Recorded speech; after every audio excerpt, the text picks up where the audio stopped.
हा मॅडम, मराठी व्याकरण बघा. शब्दांच्या जाती. व्यक्तीच्या, पदार्थाच्या किंवा ठिकाणाच्या नावास नाम असे म्हणतात. सीता, राम, वीर, मुंबई, कपिली, नाही का. दुसरा आहे सर्वनाम. नामाऐवजी येणाऱ्या शब्दात सर्वनाम असे म्हणतात. तो, ती, ते, आई, हे, तो, कोण, तुम्ही, आम्ही, ठीक आहे नाही. पुढचं तिसरं काय आहे? विशेष.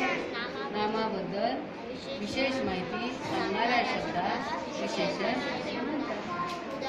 पांढरा ससा, तुळू कारले, निळे आकाश, एक नाही, तांबडी गाय, कोणता पण विशेष. एखाद्या शब्दाचे विशेषण. पांढरा म्हणजे विशेषण कशाला म्हणायचं लक्षात एक काढू का मग आता? हा, एका मुलीनं वाचून दाखवा. मोठ्या आवाजात बरं. मोठा आवाज. शब्दांच्या जाती. नाम व्यक्तीच्या, पदार्थाच्या किंवा ठिकाणाच्या नावास नाम असे म्हणतात.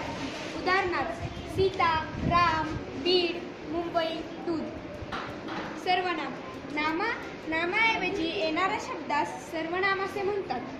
उदाहरणार्थ तो, ती, ते, हा, ही, हे, जो, कोण, तुम्ही, आम्ही.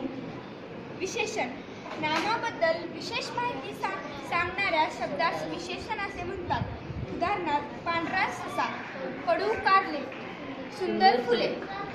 सर्वांना समजलं का? कुणाला येत नसेल तर विचारा बरं. जिथं समजलं नाही तिथे विचारा. जे कळालं नसेल ते विचारा.